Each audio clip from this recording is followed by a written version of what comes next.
Any discussion about muscle and muscle performance would not be adequate if we didn't mention something about nutrition. But rather than have a whole discussion about nutrition, because there's lots of information about that online, like for instance, if you want to gain muscle, that you need to have a caloric surplus of about 10 to 15%. You could have a caloric surplus of more. If you want to avoid gaining weight, then you would not create a caloric surplus, etc. You can find all that information online. That's not what this podcast is really about. We had a month where we talked a lot about hormones and food and mood. So we talked about foods, but more as they relate to the nervous system. When it comes to supporting muscle, to supporting the synthesis of larger, what I call myosin balloons, it does seem that ingesting 700 to 3,000 milligrams of the essential amino acid leucine with each meal is important. Now, that does not necessarily mean from supplements. In fact, most people recommend that you get your protein, you get your amino acids, including your essential amino acids and your leucine from whole foods. High quality proteins are high density proteins. What do you mean by that? Well, it is true that a lot of sources of protein are found in things like beans and nuts and things like that, that all the essential amino acids can be found there. But per unit calorie, if it's in your practice, and it's in your ethics to ingest animal proteins, it's true that, for instance, 200 calories of steak or chicken or fish or eggs will have a higher density of essential amino acids than the equivalent amount of calories from nuts or plants. That's just simply the way it works. So I'm not, for the vegans and vegetarians, I'm certainly not saying there's no way that you can support muscle growth. You absolutely can. Some of them might want to supplement leucine, but this 700 to 3,000 milligrams of leucine per meal is one of the best ways that's been shown to support the synthesis of more myosin if your goal is hypertrophy.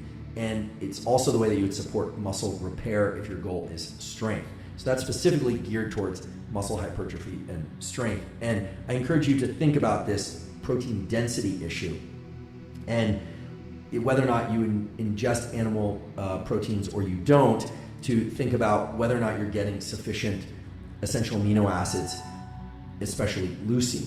Now, many people have addressed the question of whether or not you need to eat 6 or 7 times a day. It turns out that you don't. That's kind of the old school thinking, that you need to eat very frequently. I think for certain athletes who are very active, for drug assisted, meaning people that are enhancing their testosterone levels to super physiological levels where they are experiencing very heightened levels of protein synthesis and they can utilize all that, that might make sense. Again, I'm not supporting the use of those performance enhancing drugs, but there are people doing that, and that's one of the reasons why they eat so frequently and so much protein. For typical people who are not doing that, I imagine most of you are not, then it does appear that you need to eat, but you don't need to eat 6 or 7 times a day. It does seem like not eating once a day is also important. So somewhere between 1 meal a day and 6 meals a day lies the more reasonable 2 or 3 or maybe 4 times a day.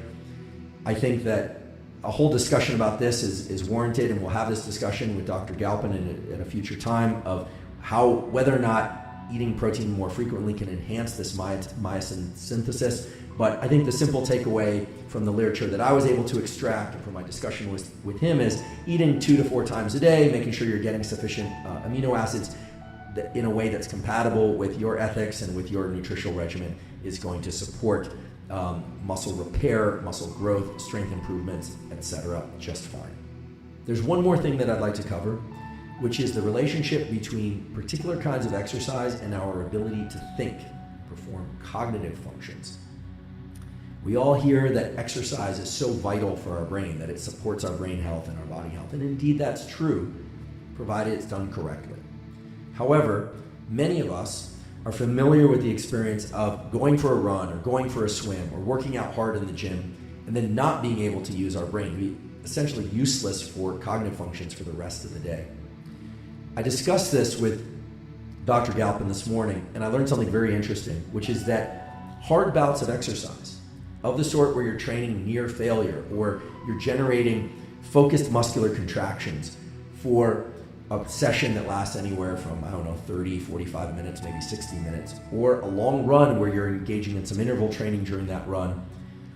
After exercise, there's a reduction in oxygenation of the brain. So there's actually a quite significant dip in the amount of oxygen that your neurons are getting and therefore your ability to think. So it's important that you control the intensity and the duration of your training sessions so that you're still able to do well in life and lean into life the way you need to, because I'm guessing most of you are not in a position to just prioritize your physical training. You also need to use your minds. I'm certainly familiar with wanting to get exercise, but also the requirement of needing to perform cognitive work throughout the day. It also turns out that you can leverage something interesting about exercise and nerve to muscle work in ways that can benefit cognitive function and focus. And it has to do with the way that your body and your nervous system predict bouts of intense focused effort. So let's say you're doing resistance training 2 or 3 times a week, maybe even 4 times a week, and you're doing it consistently at a given time. There are clocks, literally biological clocks within the liver and within the brain that learn to predict that focus and that intense work.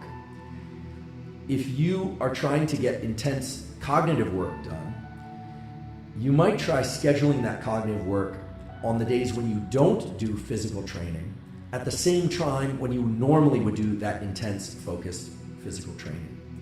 Because the systems of the body that generate acetylcholine release and other neuromodulators, the systems of the body and brain that generate focused effort, those are on this sort of clock mechanism in a way that you likely will find that after just a week of training at regular times, you will be able to focus readily on other things when you're not training, provided you do it during the period of time of day when you normally would train.